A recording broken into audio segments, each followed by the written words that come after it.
मोर गाँव काली माई के बरुए मंदिरिया। मोर गाँव काली माई के बरुए मंदिरिया। छोटी मोटी निमिया के गाछ हो ताही तोरे आसन लगावेली माई झुलुआ झूलेली हो।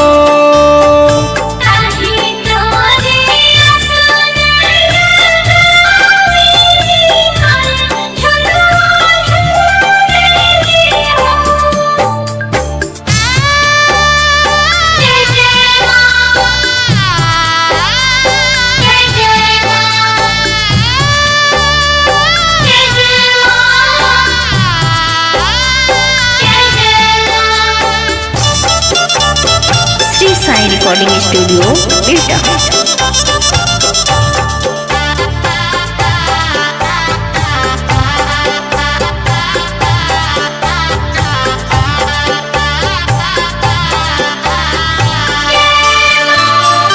मैया के मुहानी मूर्ति बनल बा। सातो बहिनिया के एक जगह दिहल बा। मैया के मुहानी मूर्ति बनल बा। सातो बहिनिया के एक जगह दिहल बा। दुअर बारे भैरव भैया करे ले गोरिया। दुअर बारे भैरव भैया करे ले गोरिया। काहे दुअरे अड़हुल के गाछ हो ताही तोरे आसन लगावेली माई झुलुआ झूलेली हो।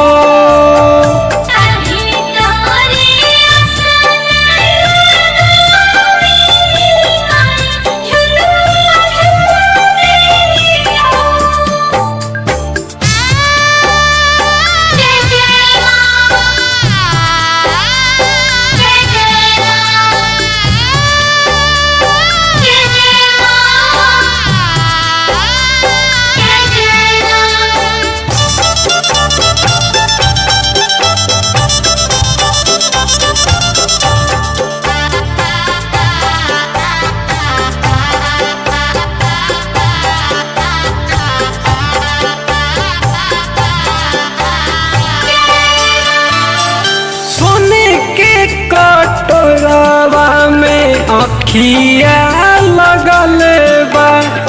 ताही ऊपर लाली चंदनी तनल बा। सोने के कटोरवा में अखिया लगल बा। ताही ऊपर लाली चंदनी तनल बा। लिखे चंदन वर्मा हुए गाँव बरमपुरिया। लिखे चंदन वर्मा हुए गाँव बरमपुरिया। गावे सदाम मई के गीत हो ताही तोरे आसन लगावेली माई झुलुआ झूलेली हो।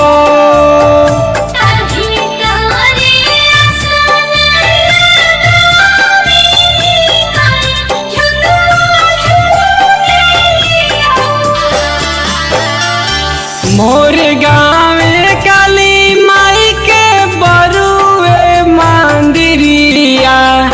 मोर गाँव काली माई के बरुए मंदिरिया। छोटी मोटी निमिया के गाछ हो भीतरे आसन लगा